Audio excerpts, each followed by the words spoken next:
Regarde ces deux images. Même sculpture, même angle. À gauche, elle flotte dans le vide. À droite, elle est posée dans une salle blanche avec un mannequin. La sculpture n'a pas changé. Mais à droite, tu comprends sa taille, l'espace qu'elle occupe, et tu te projettes dedans. Et c'est ça que change un white cube.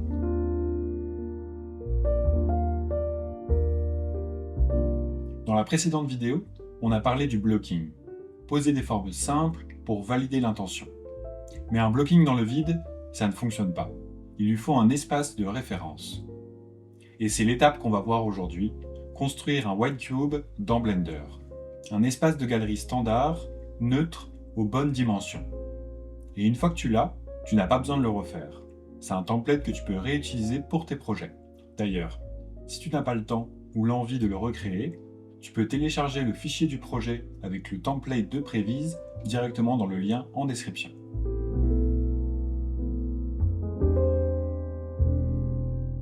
Le white cube, c'est un concept qui a été théorisé par Brian O'Doherty en 1976 dans une série d'essais Inside the White Cube. L'idée, c'est que l'espace d'exposition doit s'effacer pour laisser l'œuvre exister. Mur blanc, lumière neutre, zéro décoration. Et quand tu regardes les galeries aujourd'hui, c'est exactement ce que tu retrouves partout. White Cube Gallery à Londres, Palais de Tokyo, les FRAC, etc. Les codes sont les mêmes. Mur blanc, sol en béton ciré ou en parquet clair, hauteur sous plafond entre 3 et 4 mètres et un éclairage diffus. Ce format fonctionne car il supprime le bruit visuel. Et il n'y a rien qui vient perturber la lecture de l'œuvre. Et c'est exactement pour ça qu'on le modélise en 3D. Lorsque tu prépares un dossier, le jury veut voir ton œuvre dans un espace crédible.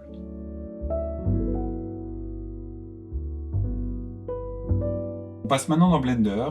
On a 4 choses à voir et ça ne prendra pas plus de 5 minutes. On commence tout d'abord par créer un cube. Tu le scales aux dimensions de ta salle. Pour une galerie standard, tu pars sur 6 mètres de large, 12 de long et 3,50 m de haut. Si tu as les plans du lieu réel, évidemment tu les utilises. Ensuite, si tu veux voir l'intérieur de ton white cube sans déplacer ta caméra dedans, tu peux inverser les normales et activer le backface culling. On va créer 2 matériaux, un pour les murs et un pour le sol. Sur les murs, on va garder la couleur blanche par défaut et augmenter la rugosité à 1. On veut des murs blancs mat, pas de reflets. Pour le sol, un gris légèrement plus foncé que les murs. Ça suffit à marquer la différence entre le sol et les murs sans casser la neutralité. Pour la lumière, on ajoute une grande area light au plafond, orientée vers le bas. Pour la couleur, on veut un blanc neutre avec une température autour de 5500 Kelvin.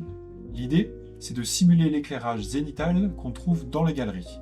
Une lumière diffuse, homogène, sans ombre dure. Le dernier truc, et celui-là c'est non négociable, une silhouette humaine à 1,70 m. Tu la places dans la salle et elle ne bouge plus. C'est ta référence d'échelle. Un jury comprend immédiatement ce que représente 1,70 m. Sans ça, une sculpture de 3 mètres de haut, personne ne sait si c'est grand ou petit. Et voilà, on a notre white cube terminé. Si tu trouves ça utile, un like et un abonnement, ça m'aide énormément à continuer ce genre de vidéos. Merci beaucoup.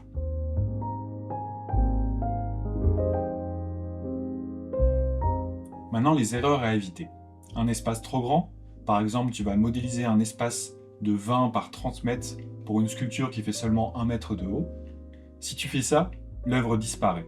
Ça donne l'impression qu'elle est perdue, qu'elle n'est pas mise en valeur. Les dimensions de ta salle doivent correspondre à un espace plausible pour ton projet. A l'inverse, un espace trop petit, c'est également un problème. Si ton œuvre touche les murs, on n'a plus du tout de recul. Du coup, le jury ne peut pas circuler autour. C'est très important de laisser l'espace respirer. Troisième erreur, c'est une lumière trop dure. Dans Blender, si tu mets des point lights ou des spotlights trop puissantes, on se retrouve avec des ombres tranchées un peu partout. Le problème, c'est que ça vient parasiter la lecture des formes. Il ne faut pas oublier que la lumière est au service de la lisibilité de ton œuvre. L'erreur la plus fréquente, c'est d'oublier d'ajouter une échelle humaine comme un mannequin. Si tu présentes une installation ou une sculpture sans référence de taille, alors le jury va devoir deviner les proportions et l'échelle. Donc mon conseil, mets toujours un mannequin dans l'espace d'exposition. La dernière erreur, c'est d'ajouter un white cube alors que ton projet n'est pas prévu pour être exposé dans une galerie. Si ton exposition est prévue dans un hangar, dans une église ou dans l'espace public, Alors ne modélise pas un white cube générique. C'est toujours mieux de modéliser le vrai lieu ou au moins quelque chose qui s'en rapproche. Il ne faut pas oublier que le white cube, ça reste avant tout un point de départ, mais que ce n'est pas la solution universelle pour tous les projets.